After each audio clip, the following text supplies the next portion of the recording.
started making The Eye of the Catfish actually in about 2014. I started writing the script then in my school at Austin P in the library.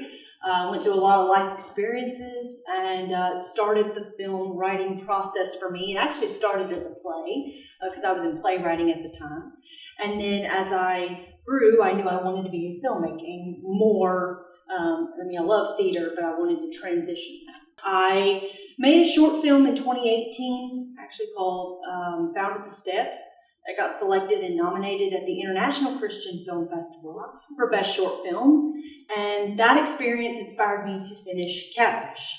I went through several revisions, about 3 or 4 revisions, and then we filmed in 2023. We shot in a week and 2 days. From there, we started the editing process. I worked with Timmons Productions, a great team of actors and actresses from not only Tennessee, but outside the state of Tennessee. We filmed in Clarksville, Nashville, and Springfield, Tennessee areas. And me and my partner, Rhett Timmons Productions, major shout out to our incredible team. And our editor, Annie Villarreal, her husband, Renee Villarreal, did the music. My best friend, Michael Mason, made the poster. Everybody was just so incredible to work with. We got ADR done, all the things in 2024. And we started the submission process as we go through as filmmakers, December of 24.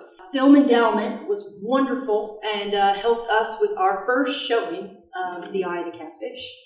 And I have a lot of exciting things for this film.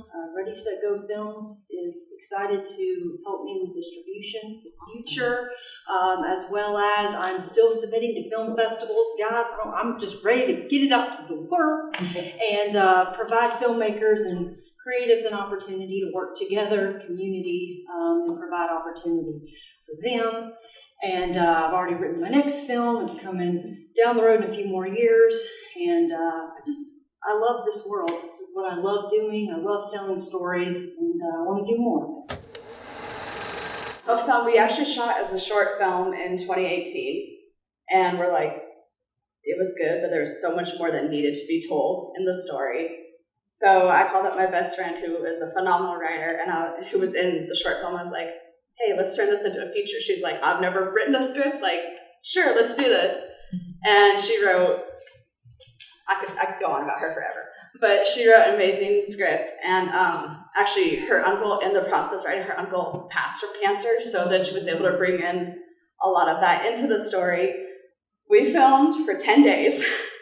Yeah, we don't know. It's a blur. Maverick is the actor. He's like, I don't remember filming like half of that stuff that we did. So we filmed end of May of 2021. It premiered March of 22, and it's been in festivals since then, which is awesome. But we can't show it publicly. Like, we can only do the premiere. So now I think it's finally done with the festival run. So we're gonna talk to you guys about doing a thing, but. How did you find your distributor? Was it Your list. It was on my list. I'm pretty sure it was on your list. Yeah. I took Bridget's list and just like rapid fire started even like 10, 11 o'clock at night. I couldn't sleep, and I'm just like bam, bam, bam, and just kind of waited to see what would happen, and then finally there was a connection. We did a short film that Elizabeth was actually in right before Labor Day, and then we have a feature coming up in February. We were the first film that got it, because Michigan, again, was closed down for a lot longer COVID, so we were the first film that actually got a film in a surgical center, like, during COVID, and literally, that was our only expense, making the film. They would drive in, like, from 6, 7, 8 states away, and I was like, like, you're in, like, 2C, like, it just... I used to live in LA as an actress where people don't even drive like an hour to, do things. So the people that were willing to do this, but we actually almost lost our surgery center 2 days before filming because they had a COVID outbreak. And I was like, that's our first day of filming. And we're filming all the medical stuff like that day, like diagnosis to finale. And it was like, okay, but it all worked out. And we got it because I remember texting Maverick, who played Cameron, and I was like, you may not. And he's like, what? I was like, it's fine. It's going to work out. And then it did. A week with the SAG strike when it broke out. So I've been in touch with SAG-AFTRA and Quandra Johnson. She's the SAG-AFTRA Nashville rep, because I had 3 SAG actors in the film, and we got the micro SAG-AFTRA budget approval, and that was before everything. And then, like, right when the SAG-AFTRA strike happened, I was having a heart attack, stress hives going, are we going to be able to film? Because we have all these people coming in. Yeah. And a week before filming, Quandra gave me the yes, you can film. A week. So I was like, no, thank God. Yeah. Oh, we were close. One of my favorite scenes in the film, our director actually called us like the night before we were doing it. It's the one that's on the poster where I look really good in the red shirt and the dyeing makeup. But he was like, hey, I rewrote the whole scene. And we were like, okay. And it's a 4-page scene. We're like, oh. Like, so we had to learn. And honestly, like, that's now probably my favorite scene in the film. But like when we were making it, I remember Maverick and I were like so stressed the whole time. Isn't it great working under pressure? Like, no big deal. Hey, I didn't have to look stressed out in the film at all, you know. Right? I've got a drama coming up. I've written action comedy drama. Well, a little bit of comedy, but more action drama. It's called The Book of Dunlap. 2 women married to the same guy. Neither one know it. Kind of going on an investigative journey. I like how people could be 2 different sides to them, and a lot of twists and turns. Right now, I've entered a new job and transitioning a lot in my life, but I would love to film maybe in the next few years and get a little more grip on where I'm at, and then I'll start my casting process and get that done. We have our wedding short film comedy. First time TLBM has ever done any comedy, so and that should actually, the editor just texted me that it should be out within a month, which I was shocked about that. And then we're shooting a Christmas feature in February. Last night we did the first read-through of it, just like with some local actors that I knew, so that we can get that, and then casting will be in the next month. Is there a hat in the production cycle that you haven't worn yet that you want to wear? Editing, but I mean, editing would be the most incredible opportunity. But I am also, if I'm like working on my computer at work or something and tech is bothering me, I could like also throw it out the window. But if I could, I'd love to be an editor and like cut and see how the process becomes what you watch. That would be for me. Well, I only ever wanted to act. I didn't want to write or produce or do any of that, so I'm kind of running. I was going to say directing, but I got a chance to do that on the feature, or the short, not the feature. I'm not directing the feature. Editing is not my, like, I don't want to, they show me things, I'm like, great, I understand how you got to that point, but for me, it might just, I would love to just, sounds weird, but like I've done AD, I've done like pretty much things that I've wanted to and not wanted to do during film, so I've been doing this since my first movie when I was 11, so I've kind of done this my entire life, so yeah, but so I would say I'd like to direct more than just our short film. I'm Leonard Wolf, and I am primarily a musician and composer, but have long had the video bug. I do want to just start off thanking profusely Film Endowment. Let's give them a big round. My whole knowledge of music comes a lot from improvisation, and that is the same thing that I've done with video. This one I'm proud of because it was a great song to start with, and I was able to connect it to bigger things image-wise. My initial idea was to do the whole thing with stick figures, and then I spent so much time on the first 2 scenes, I was like, I'm going to fall back on my own. Let's see what kind of free footage and images I can find and layer them up and animate them in different ways. The song was written by 2 ladies, and one of them was here earlier, if you noticed the lady with the pink boots. And if I told you how old she is, she would kill me. She sang with Elvis.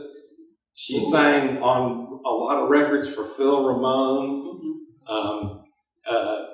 She sang with Herb Alpert. If you remember the song, go back and listen to Lonely Bull, and there's this high voice floating over there in the stratosphere. That's her. She's probably sung on more hit records than anybody. She's totally unknown.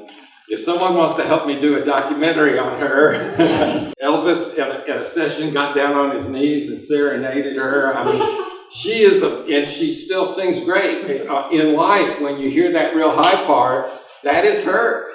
And so she and another a longtime friend of mine wrote the song, and they're performing it.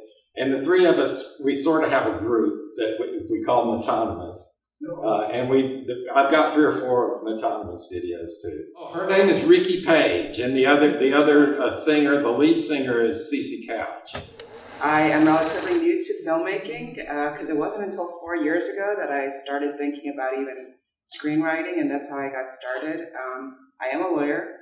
Wow. Yes. Go girl. Made partner at a very, very conservative white law firm in Boston. Hence a lot of juicy materials that I could really do. I made this movie as, partially to kind of educate us to, because I hope some of you recognize that it was based upon Silicon Valley Bank. And that is actually what happened with Silicon Valley Bank, where people made bad decisions and all of a sudden there's a panic. And, when I heard about the announcement of the common stock offering that morning of the bank run, I knew that it was going to happen. And I immediately thought, they didn't have the right people around the table, did they? They should have, because had they would have at least been better prepared. They would have thought differently about it.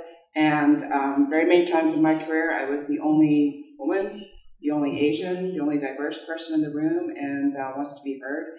So I made this movie partially to educate, but also to hopefully inspire folks who are in that situation, whether you're a man or a woman, diverse, white, or whatnot, to have the courage to speak up. Because sometimes when it's just you facing down a conference room full of people that are giving you the eye, it's not always easy to be courageous. So hopefully this inspires you to do that. Hello everyone, my name is John Hayes. I am the writer, director, producer, editor, maybe a few other things for the masterpiece. This was my first student film. It was my capstone project. Had to be under 10 minutes. And I just wanted to make something that captured what it feels like to be an artist, to feel that pressure they feel to create, and not just create something good and something decent. And if they did create something, what would it be worth? Would it be worth their life? And hopefully that kind of came across in the short film. Hope you guys liked it. I'm a professor, so I get to say. My professor had asked for us to get ideas for a short film, and I already had a whole script written out.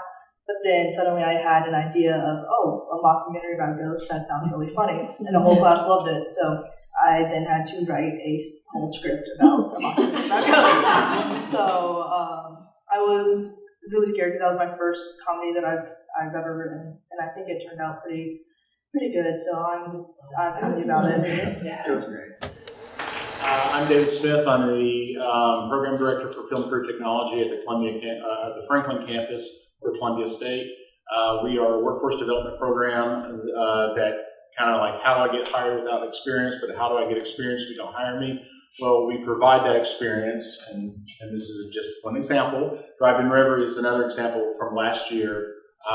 It's first year students getting together, lots of passion, lots of ideas, and just putting it together. Everything is done by the students. I'm just there to keep them out of jail and not drop my camera. We cast, we do everything, we use local talent as much as possible. And so that's where Drive-In and Ghost Hunter came from last year. And this is our 3rd or 4th year at Film Endowment. Yeah. Where did you shoot the law firm? It's Nyman, Becker, and Paris. And funny thing is, I had originally approached my law firm to ask them if I could shoot it there.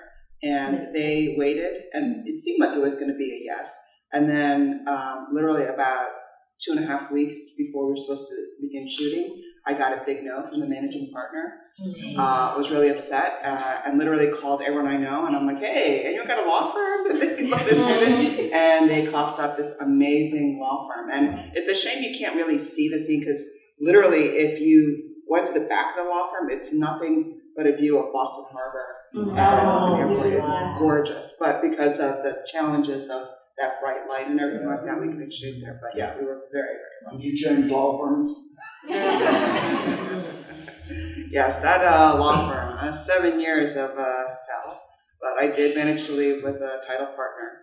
There you go. Speaking for Austin, who's the writer-director, first year, right, in the first project he's ever written and directed, the demons within people and how do people cope with those demons that they have. And that's where he really wanted to talk about it and what he wanted to express in that. It was totally, the ghost thing in the back seat with his brother and the ghost hunter, totally coincidence. Austin was, he just wanted to tell a story about the demons that people have inside and how they people cope with I don't really have an inspiration for mine. them. Pressure for me going, finding yes. the script. And Yes, and also pressure vetting periods, all of my scripts. I want to try a comedy because I know that some of the jokes hit, some of the jokes won't, some of them get taken out. Yeah. Yes, they do. So it was a really fun experience, and I'm happy that I did it. Yeah, for me, when I learned how much Jackson Pollock's paintings sell for, how ridiculous they are. It's literally just him throwing paint down on the ground. Yeah. I was like, well, I feel like anybody could do that. And all those works you saw in the video, me and my girlfriend actually made in her garage. That's amazing. We had a lot of fun doing that at Cool Lights. What if he actually hurt his neck and started splattering his blood? Like he put his life into the canvas, literally.